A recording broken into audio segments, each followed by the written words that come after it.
Hey guys, welcome back my channel educational RK point. तो चलिए, teaching aptitude की जो आपकी क्लास हो रही है वो जो सीरीज है, तो सीरीज को फटाफट करने, क्योंकि 34 डेज अपने पास बचे हैं और ज़्यादा से हर टॉपिक को कवर करना है।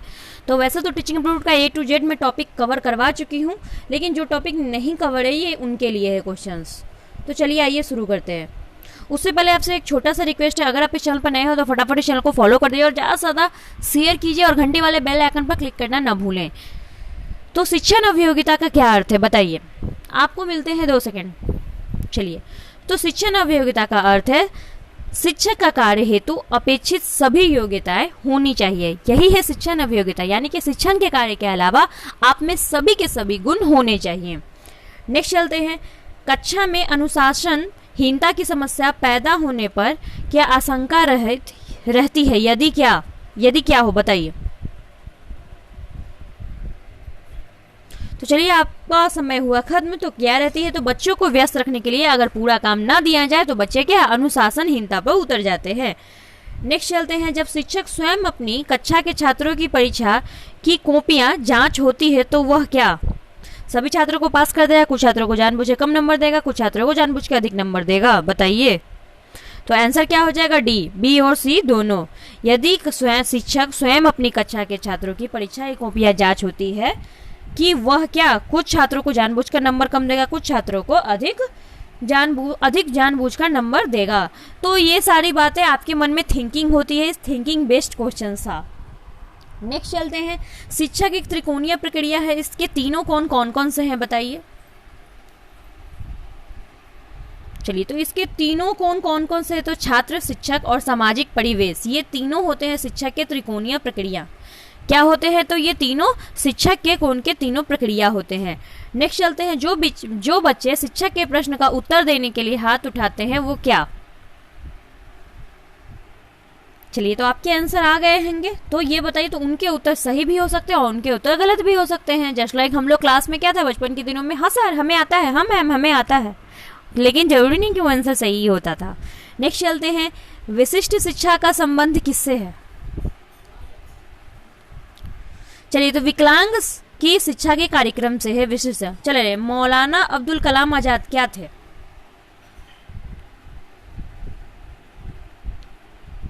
इसकी पीडीएफ के लिए आपको हमारे Telegram channel educational RK point को जाकर फॉलो करना पड़ेगा, वहां से इसकी पीडीएफ मिल जाएगी। तो चलिए, मौलाना अब्दुल कलाम क्या थे? तो स्वतंत्र भारत के प्रथम शिक्षा मंत्री थे। कौन थे? तो स्वतंत्र भारत के प्रथम शिक्षा मंत्री थे। नेक्स्ट चलते हैं। कक्षा में आप कैसे प्रश्न करना पसंद करेंगे? तो चलिए आइए इसका आंसर देखते हैं। जिनका उत्तर देने के लिए छात्रों को कुछ सोचना पड़े, हम ऐसे ही प्रश्न सोचना, क्योंकि इतने आसान क्वेश्चन पूछकर तो आप क्या हो, तो वो लोग तो सारे बता ही देंगे। तो कुछ ऐसा क्वेश्चन सोचे क्या है बच्चों को सोचना पड़े। नेक्स्ट चलते हैं। निम्न में से कौन सा अवरोध संप्रेषण के लिए सबसे ज्यादा बड़ी रुकावट है?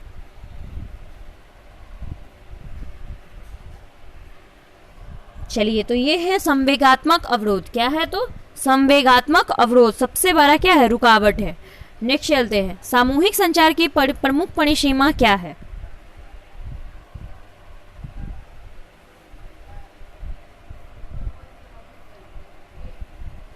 चलिए, तो इसकी है डी, फीडबैक प्रणाली कमजोर होती है। सामूहिक संचार की प्रमुख परिसीमा यह है कि इसकी फीडबैक प्रणाली क्या होती है? कमजोर होती है।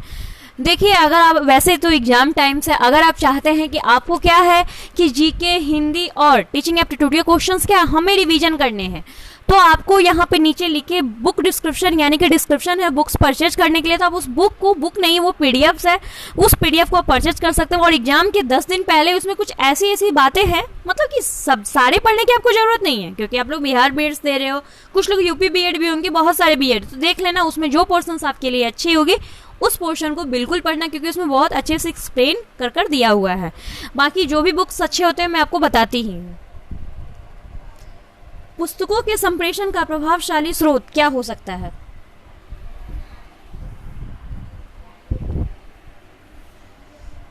तो चलिए, इसका क्या होता है? यदि विषय वस्तु उदाहरण सहित प्रस्तुत, यही बात जब तक किसी चीज में एक्सप्लेन नहीं किया गया हो वो क्या होता है? पुस्तक सही नहीं होता है। आपको डायरेक्ट आंसर दे दिया, क्या वो पुस्तक सही है? मैं ही आऊं सिर्फ आंसर टिक करा के चली जाओ, क्या मेरा पढ़ाना सही है? नहीं। नेक्स्ट चलते हैं। शिक्षा की आचार संहिता क्या है? चलिए, शिक्षा की आचार संहिता है शिक्षा के मानक व्यवहारों की सूची की सूचक पुस्तिका। आज शाम में आपको मेरे सेकेंड चैनल पर जीके के लिए कुछ इंपॉर्टेंट स्पेशल इन्फॉर्मेशन मिल जाएंगे, तो वहां से जाकर आप जीके बिल्कुल याद कर लीजिएगा और फटाफट उस चैनल को सब्सक्राइब जरूर कर दीजिएगा। ध्यान को केंद्रित करने की आंतरिक दशा क्या है? तो रुचि है। अनुभव द्वारा व्यवहार में परिवर्तन क्या कहलाता है? तो अनुभव द्वारा व्यवहार में परिवर्तन सीखना कहलाता है। क्या कहलाता है? तो सीखना कहलाता है। जब तक आप सीखोगे नहीं तब तक आप में अनुभव आएगा नहीं। नेक्स्ट चलते हैं। यह आवश्यक नहीं है कि उच्च बुद्धि लब्धि वाले बुद्धि भी उच्च हो सकते होंगे। यह आवश्यक नहीं है कि उच्च बुद्धि लब्धि वाले, यानी जिनके पास समझने की कैपेसिटी बहुत ज्यादा, वो भी क्या होंगे? उच्च होंगे। बताइए किसका विश्लेषण करेंगे? उनके अध्ययन क्या होंगे? तो उनके सृजनशीलता यानी कि उनके सोचने की शक्ति, उनकी समझने की शक्ति भी जरूरी नहीं है कि ऊंची हो। मनोविज्ञान शिक्षा के क्षेत्र में सबसे बड़ा योगदान क्या है? तो सबसे बड़ा योगदान है बाल केंद्रित शिक्षा। क्या है? तो बाल केंद्रित शिक्षा। बाल मनोविज्ञान का क्षेत्र क्या है? तो बाल मनोविज्ञान का क्षेत्र है गर्भावस्था और किशोरावस्था के विशेषताओं का अध्ययन। सामाजिक समायोजन का कठिन काल किसे कहा जाता है? तो पूर्व किशोरावस्था में लड़की तथा लड़कियों में दोनों के संदर्भ में यह सामाजिक समायोजन का कठिन काल कहा जाता है। चलिए, तो उसका आंसर तो वैसे आपने देख लिया, लेकिन फिर भी क्वेश्चंस पढ़ लीजिए, क्वेश्चंस अच्छे हैं। एक नव नियुक्त शिक्षक को कक्षा में अपेक्षित सफलता प्राप्त करने के लिए क्या करना चाहिए? तो छात्रों से पूर्व परिचय तथा प्रत्याशाओं का आदान प्रदान करना चाहिए। नेक्स्ट चलते हैं। राष्ट्रीय शिक्षा नीति के उद्देश्य क्या है?